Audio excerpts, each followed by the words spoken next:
Məni döyün, məni nə bilim, öldürün, papamı buraxın.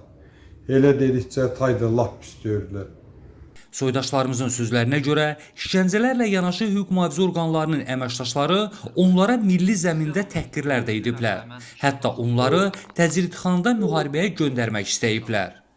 Toka verdilər dubinka ilə, kəmərlə, bizi başladılar təpikliyə, böyrümüzə. Qalxırlar üstümüzdə yerirlər, o izə bu izə. Başıma vurur təpiklə. Çöder, nravitsə çurka.